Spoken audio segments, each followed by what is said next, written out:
아멘. 형님 기도 말씀 주님 앞에 연락되기 바라고, 오늘 또 새롭게 모이 잔치상에 우리를 초대해서 영양이 풍성한 좋은 음식물들을 많이 이제 배설해 줄 것을 믿고 주의 말씀 앞에 모였습니다.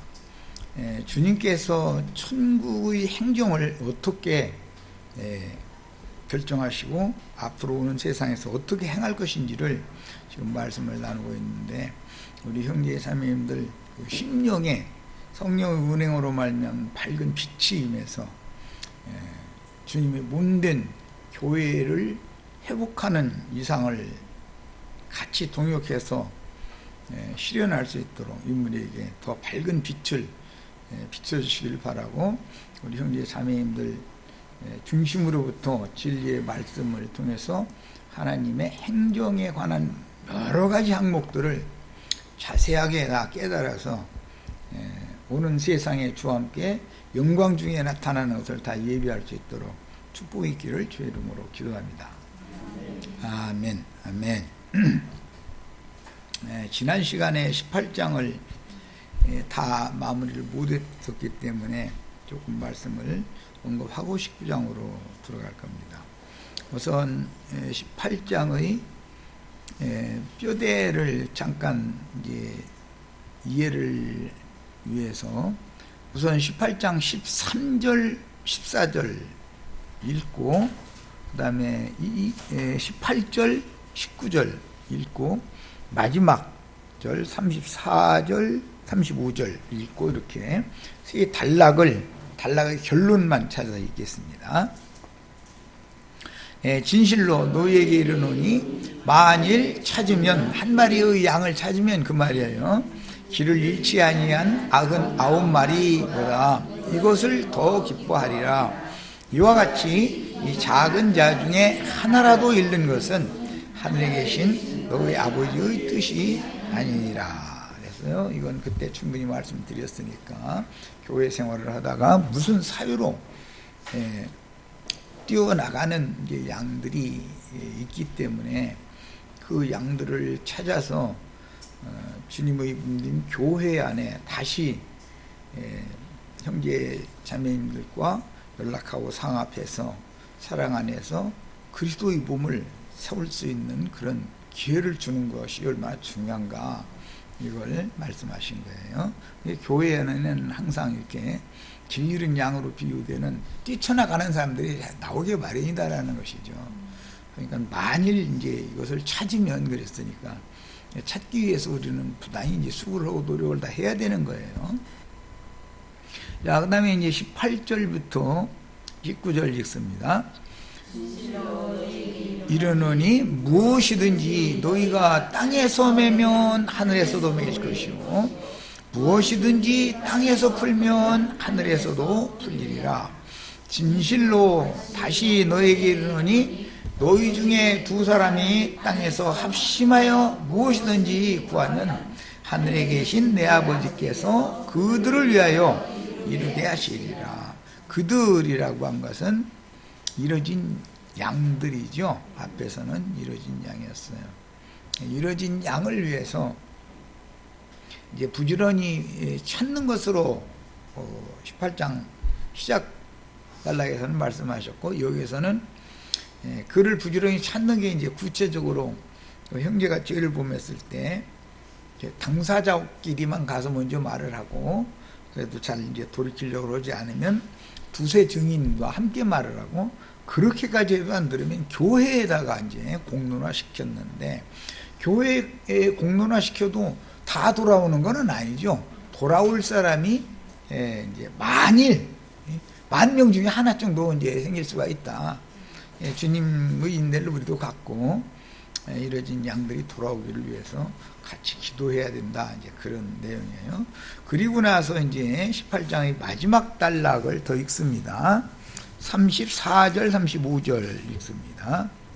주인이 노하여 그 빚을 다 갚도록 그를 옥졸들에게 넘기니라.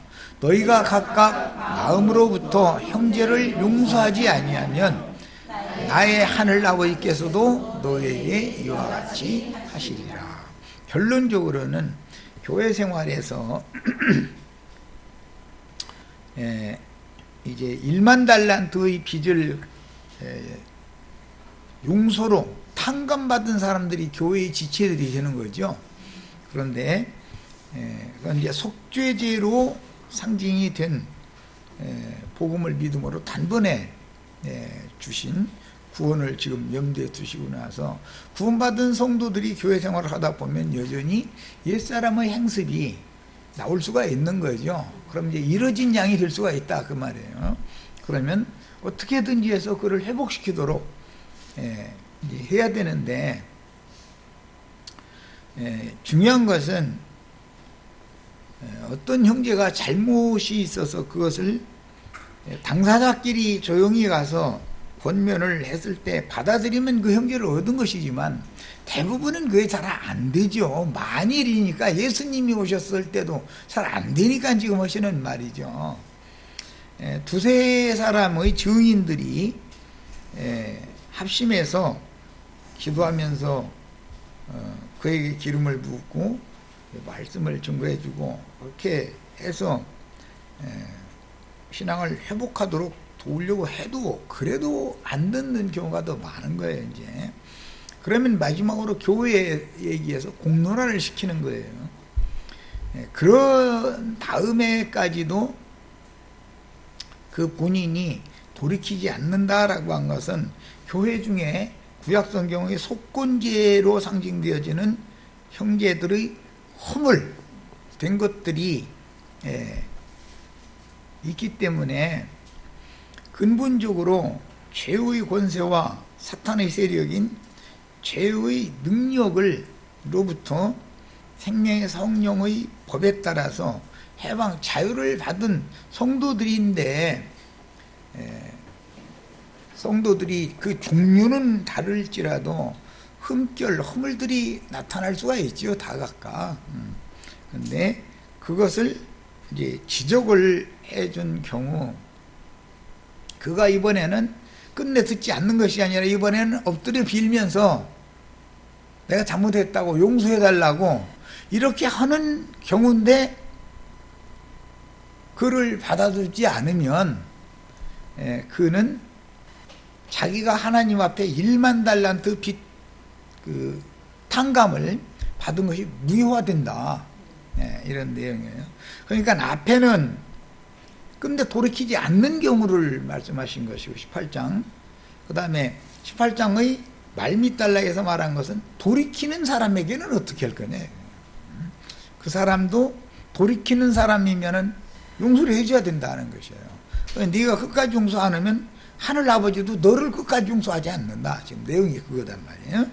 자, 이제 이런 그 배경을 마음에 담아두시고, 마태복음 18장 이야기의 중심은 결산하는 것이죠. 주인이 다시 돌아와가지고 결산하는 거예요. 이것은 흔히 기독교계가 말하는 주의 재림 때 있을 것을 예언하는 말이잖아요.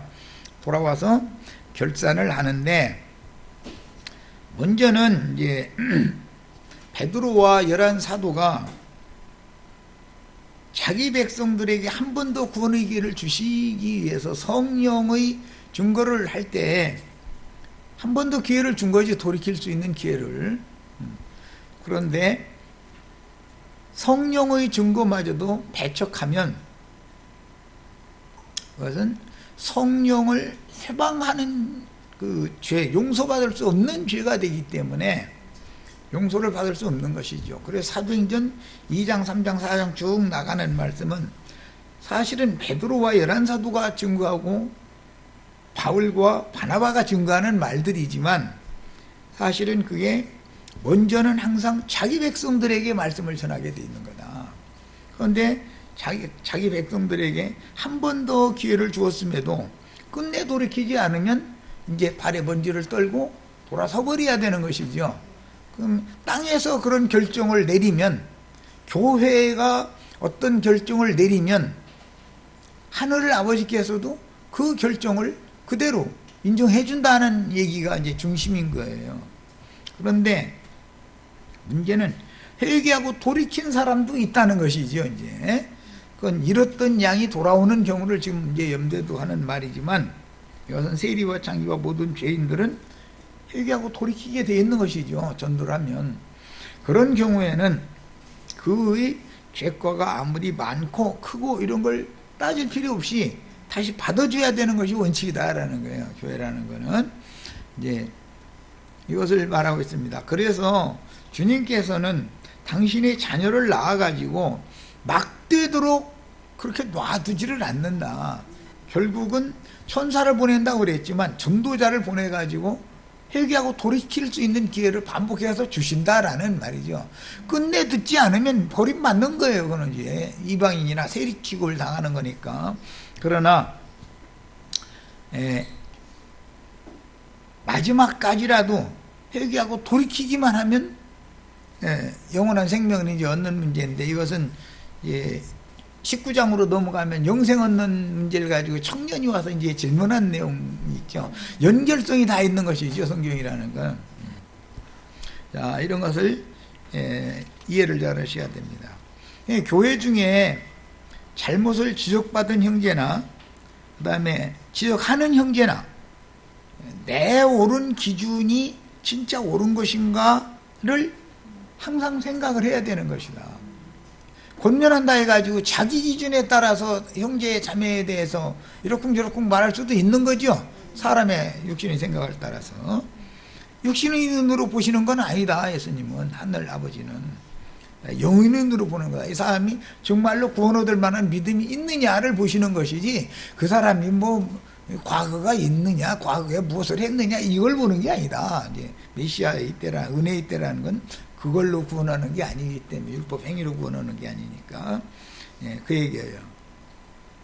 그래서 이제 자기의 옳음이 진짜 옳음인지를 성경의 증거를 통해서 분별을 할 줄 알아야 된다.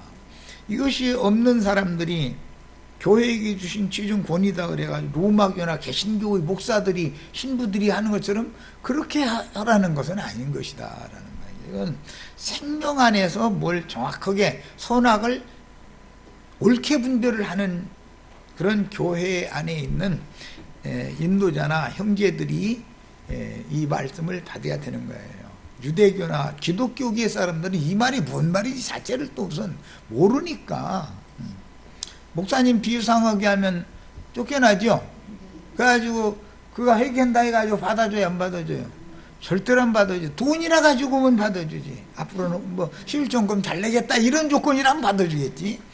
그런데 생명 안에서의 문제는 아닌 거죠, 그들이 그 생각은. 이제 이런 것을 구분을 잘해야 된다. 그러니까 사탄이 타락시킨 세속교계와 그 정조를 지키는 천역교회에 대한 교회의 이상이 우선 밝아져야 되는 문제다. 이제 이걸 천국의 행정을 이해를 하려면, 왜?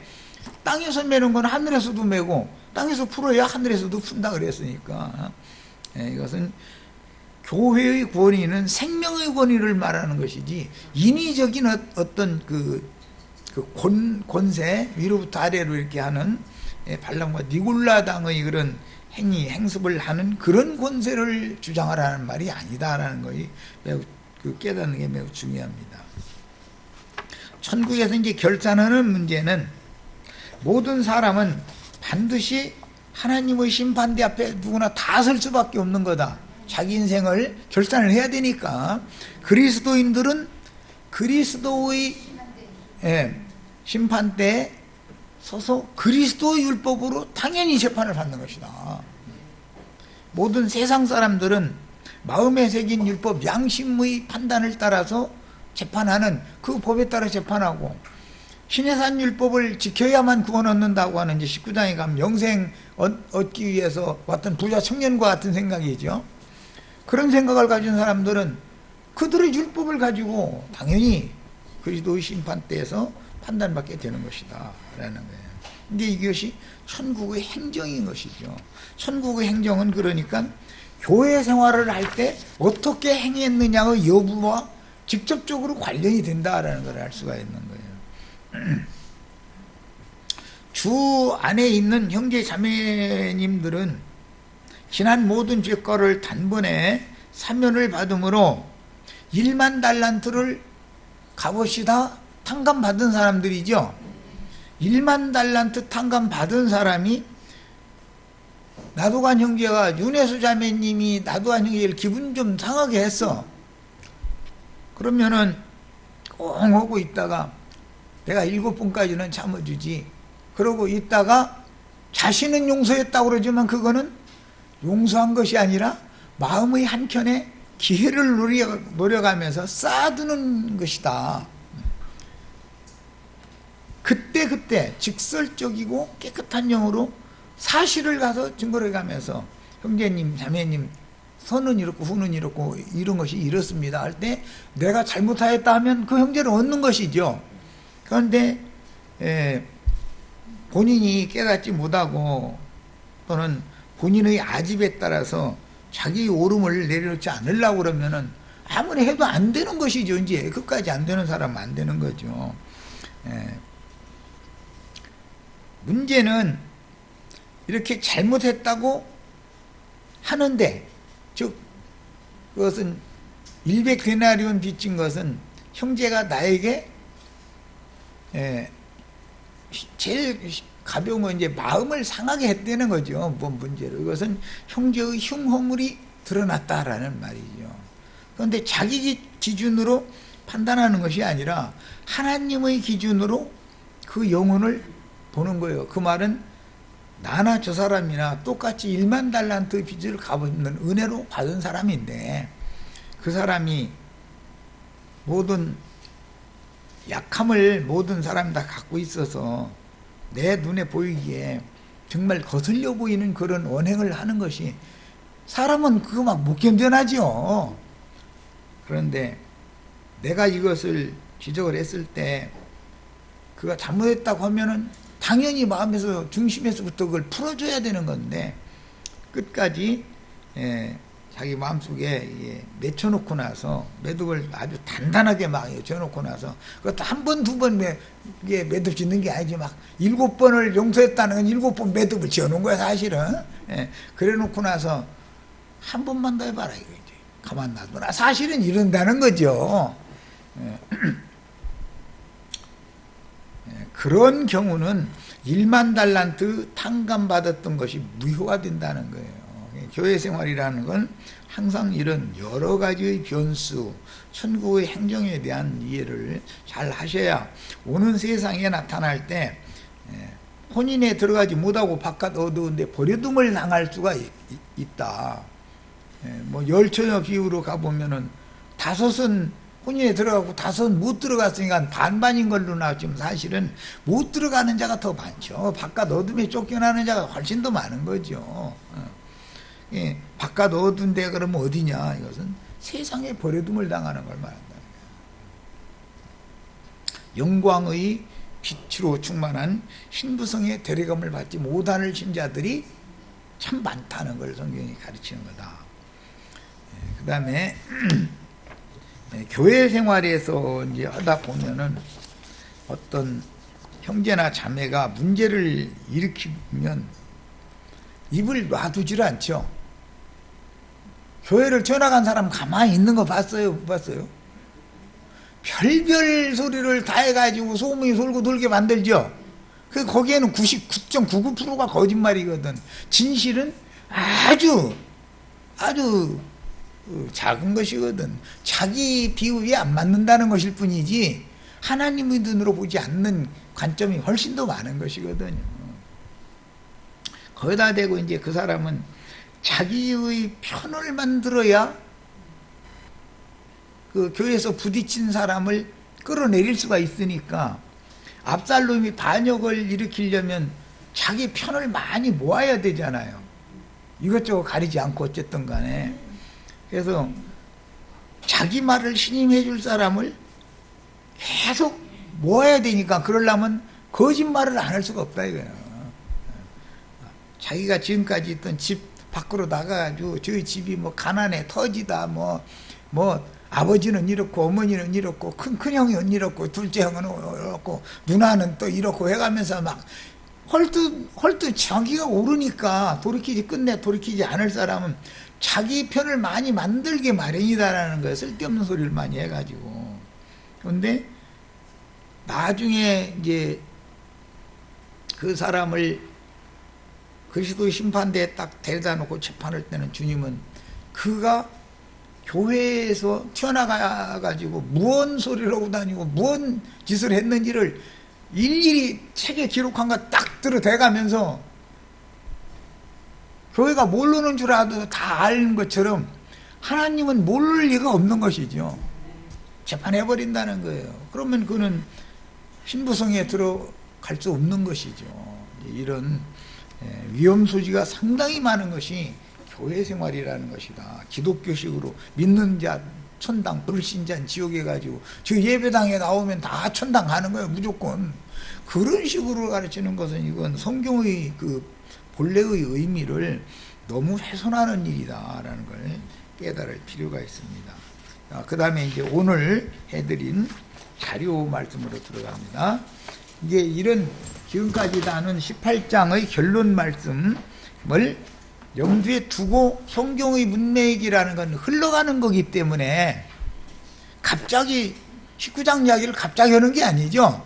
18장 말씀이 있었기 때문에, 즉 천국의 행정에 대해서 가르치신 바가 있기 때문에 이제 그 단락을 마치고 다음 단락으로 들어가는 구조로 되어 있다. 자, 19장 1절에서 12절까지 같이 읽겠습니다. 예수께서 이 말씀을 하시고, 이 말씀이라는 건 마태복음 18장의 교회의 행정, 천국의 행정에 대하여 말씀해 주시고, 그 말이죠. 두 가지였어요. 한 번은 끝내 회개하지 않는 경우, 한 번은 자기의 그 죄과에 대해서 내가 잘못했다고 용서해달라고 하는 경우, 두 가지 경우를 땅에서 매면 하늘에서도 매이는 것이고, 땅에서 풀면 하늘에서도 풀리는 것이다. 뭐 죄와 사망의 법에서 생명의 성령의 법으로 해방받았다 그러는데, 그거는 개인적으로 예수를 믿을 때 단번에 해방받은 것이 사실이죠. 그렇지만 더 구체적인 것, 주님이 말씀하시는 건 경륜에 맞추는 말이기 때문에 개인적인 신앙체험만을 말하는 게 아니고, 사실은 교회 생활에서 문제를 야기하고 맺혀놓고 나서 풀지를 않은 경우는 사람은 죄와 사망의 법에서 해방받을 수 없다라는 말이단 말이에요. 실제로는. 그렇기 때문에 교회에 대한 이상이 밝아져야 되는 거예요. 속생명 발화해가지고 나와 주님과의 관계만 자꾸 그것만 몰두하다 보면은 성경이 안 맞아 들어가죠. 어떤 데서는 주님과 나의 관계를 말하는 면도 있지만, 궁극적으로 완성해 가선 성령이 교회들에게 말씀을 하셔서 교회를 통해서 회개하라. 이미 다 회개하는 사람들이 아니죠. 그래서 히브리서 6장에는 회개에 관한 초부를 반복하면 안 된다. 계속 날마다 그 회개 얘기만 계속해도 안 된다. 또 교회 중에는 뭐 다른 여러 가지의 이제 교훈들이, 가르침들이 있으니까, 요한의 회개를 한 사람도 예수 그리스도께 와서 성령의 침례를 받아서 또 회개해야 되는 거예요. 그러니까 지난 죄를 사면받는 문제가 있지만 목욕을 해서 온몸을 씻는 문제가 또 있고, 그것이 이제 속죄 전날 드리는 제사가 완성됐다는 거죠. 1만 달란트를 탕감받은 사람이 되는 거예요. 그 사람들끼리 모여서 교회 생활을 하는데 이상하게 윤혜수 자매님이 나를 적수 하여튼 어떤 무리 중에 가보면은 딱 적수가 있죠. 가정에 적수가 있죠. 남편이 쉽죠. 아무리 적수라도 아내가 쉽고 남편이 쉽지, 자식이 속썩히면은 감당이 돼야 안 돼요. 그러니까 항상 하나님은 진리 말씀으로 낳은 자녀를 멋대로 자라라고 놔둔 법이 없다. 일단 지난 죄들을 사면받고 새 생명을 얻었으면 그를 길러내야 되기 때문에 반드시 자기와 딱 맞는 적수를 딱 옆에다 붙여둬가지고, 이제 그거는 가나안 땅에 들어가면 7 족속을 다 멸해주는 게 아니라 일부러 조금씩 놔도 상징이죠. 가정 같으면 남편은 아내가 그게 가나안 7족 남은 족속이죠. 예. 남은 족속을 이무렵다 해가지고 그냥 놔두면 나중에는 하다 말 안 들으면 자식이 속썩이죠.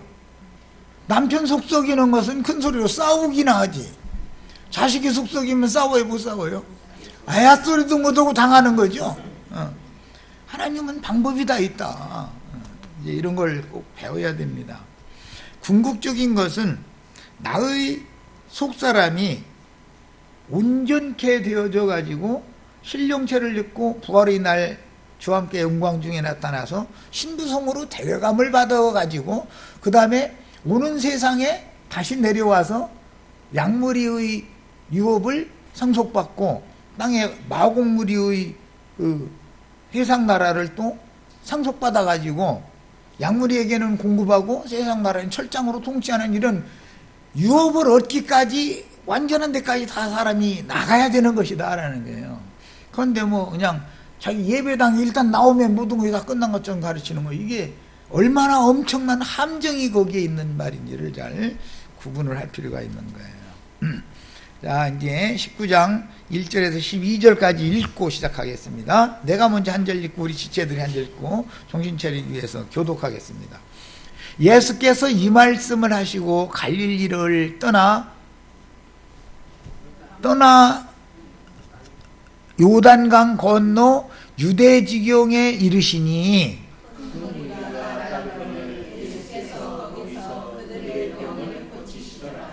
바리새인들이 예수께 나와 그를 시험하여 이르되 사람이 어떤 이유가 있으면 그 아내를 버리는 것이 옳으니까?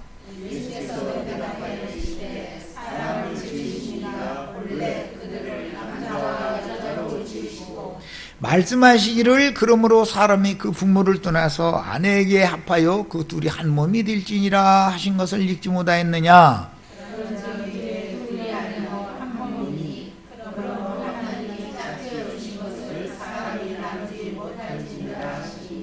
여짜오되 그러면 어찌하여 모세는 이혼 증서를 주어서 버리라 명하였나이까?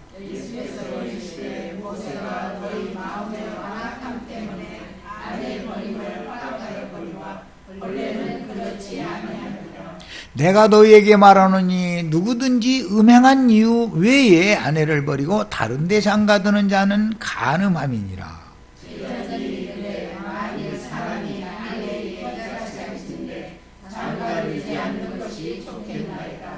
예수께서 이르시되 사람마다 이 말을 받지 못하고 오직 타고난 자라야 할지니라.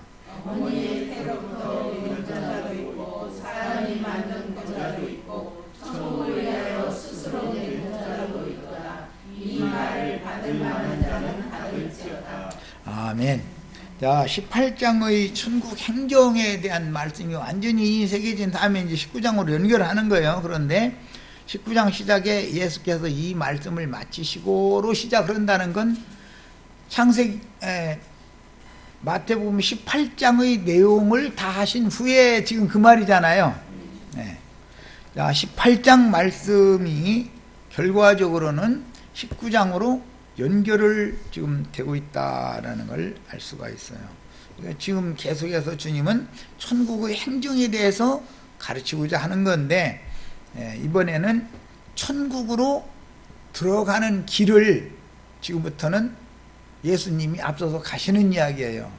이 말씀을 마친 다음에 이제 갈릴리 사역을 마치고, 즉 그 갈릴리 바다의 서편, 북쪽 또는 서편 그 전 영역을 이제 갈릴리 지역이라고 그러는데, 그 갈릴리 바다 서편 사역을 마치고 이제는 서편의 두 편이죠.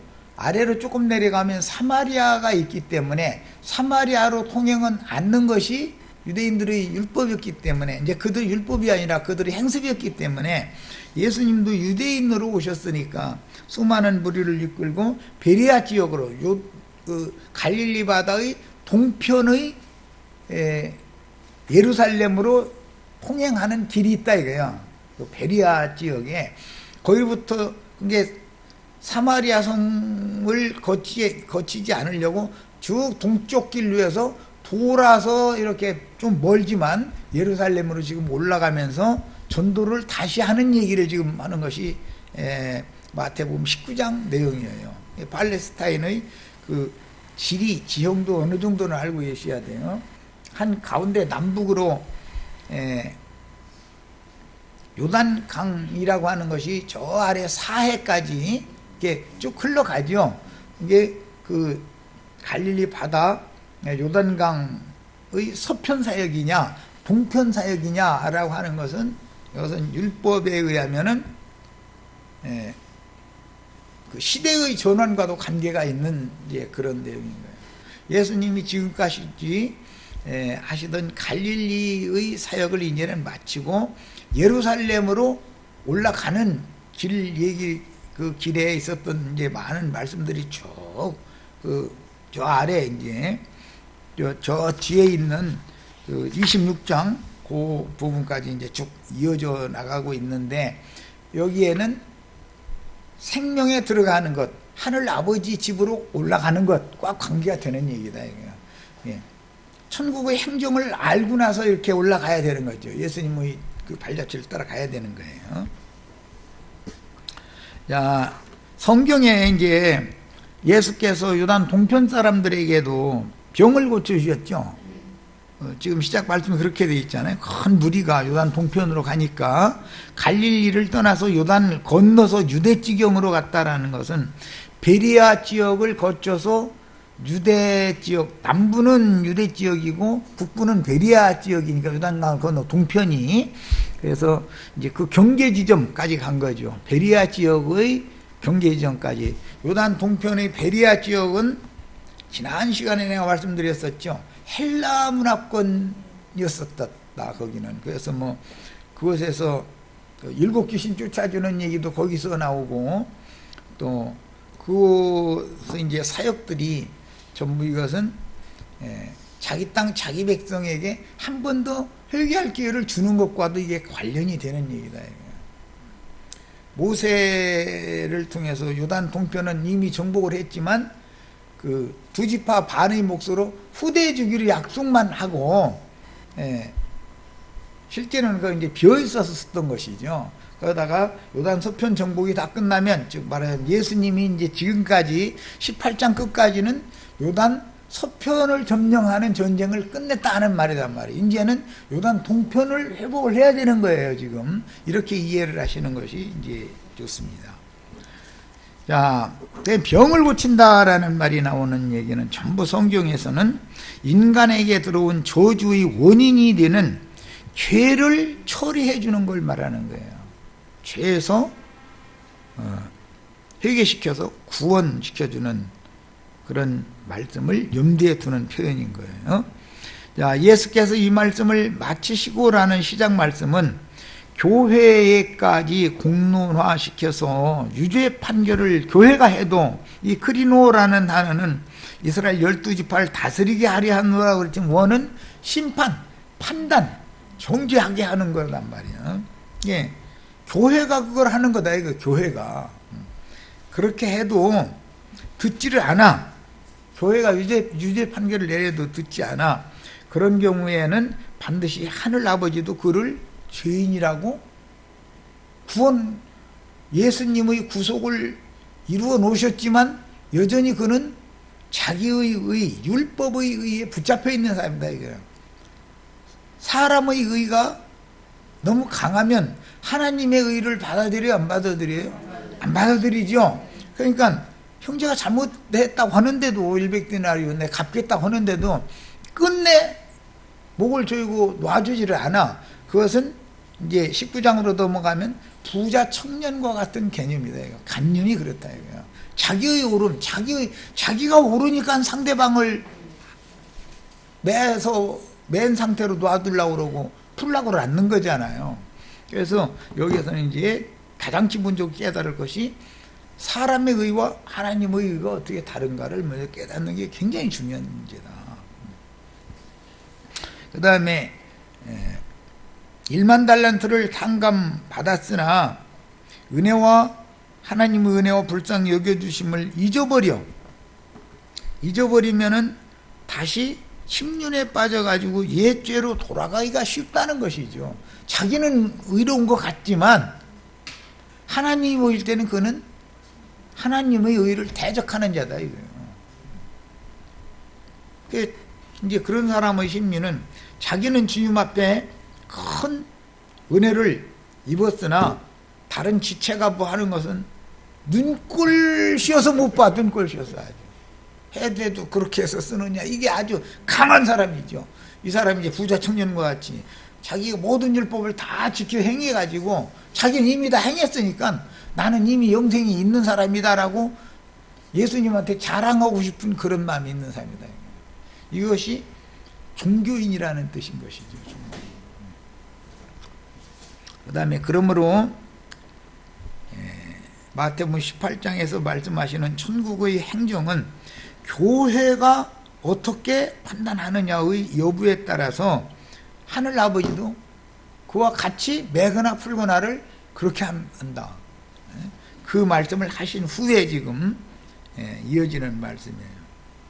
신약 성경이 이미 받은 신자들의 영적인 위험성에 대하여 수없이 많은 말씀들을 경고하시지만 오늘날 세속 교계에서는 처음 믿을 때 얻은 구원, 즉 거듭나기만 하면 모든 문제가 다 해결이 된다라는 관념이 굉장히 깊죠.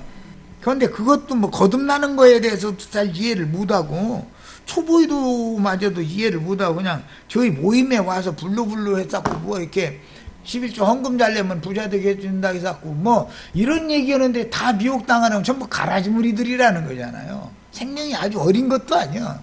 사람들은 가라지 무리들이지. 그런데 생명이 너무 어려도 분별을 묻은다. 분별 묻어야 되겠다. 자, 그럼 이제 몇 가지를 내가 이제 예를 들었어요. 믿은 사람이 1만 달란트 탕감 받은 사람이 무효가 되는 경우를 지금 몇 가지 예를 들은 거예요, 성경에. 자, 먼저는 더럽고 악한 귀신을 쫓아내 주심을 받았다가 나중에 7 귀신이 들어가서 소재되고 수리된 그 사람을 오히려 귀신의 집으로 삼을 수가 있죠. 그런 얘기가 교회가 타락하는 것을 보여주는 표상이다. 인간적으로 내 마음속에서 주님의 값없는 은혜로 귀신들을 쫓아내 주심으로 내가 구원을 얻어서 복음이 믿어져서 그 구원 얻은 성도들은 교회 생활하게 마련이죠. 이제 근데 구원을 얻고 나서도 성도들 각자가 허물들을 드러낼 수가 있는 거죠. 그 허물을 누군가가 용서를 해주지 않았다라는 뜻은 자기가 용서받은 것은 주님 앞에서 너무 당연한 것이고 형제가 나에게 그렇게 하는 것은 절대 나는 용서할 수 없다. 지금 그 말이잖아요. 이런 경우는 7 귀신이 들어와서 더욱 강팍하게 만들어 올 수 있다. 더욱 강팍하게 할 수 있다.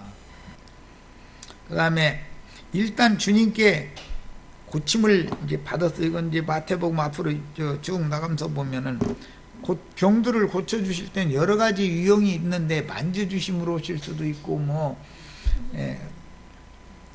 그렇지만 제일 중요한 것은 말씀을 보내서 말씀을 증거하심으로 이제 치료해 주는 게 제일 보편적인 고쳐주심이죠. 이것은 전부 그 영혼을 고쳐주는 얘기다. 그 정신을 바꾸게 만드는 얘기다. 양심이 청결케 되어지고 그의 정신이 새로워지게 만드는 고침을 말하는 거예요. 뭐 기독교계 조용기 씨나 뭐 김계화 뭐 그런 사람들처럼 막 이렇게 다니면서 막 이게 뭐 육신의 병 고친다 그렇게 이 말씀을 이해하면 안 된다는 거죠. 그 다음에 일단 주님께 고침을 받은 여자는 대표적으로 현장에서 가늠하다 잡힌 여자 이야기죠. 그 여자 주님이 정죄하시지 않으셨죠. 그 대신 풀어준 거에 이제 가라 하겠으니까 다시는 죄를 범치 말라. 이게 조건이다. 1만 달란트를 탕감해 주는 것은 반드시 엎드려서 비는 것이 조건이고 회개가 조건이고 그 다음에 회개한 자를 주님이 받아주시지만 가서 똑같은 짓을 반복을 하는 경우는 그대로 계속 받아주는 건 아니다. 반드시 징계가 따르게 마련이고, 징계를 받아도 아집을 끝까지 고집을 부리면 이제는 아예 버려버릴 수도 있는 것이다 라는 얘기단 말이에요. 흔히 기독교계가 전하는 한 번 구원받으면 완전한 구원받았다고 하는 것과 성경이 말하는 바는 다르다는 걸 알 수가 있죠. 네. 그 다음에 초보의 도로 은혜에 참여하고 성령에 참여하고 한번 빗비침을 받았다가도 뒤로 물러가서 침륜에 떨어질 자들이 많지요. 회정할 자들이 많다는 거잖아요. 회정, 광야에 헤매다가 광야에서 다 엎드려 죽을 자들이 많다. 그 다음에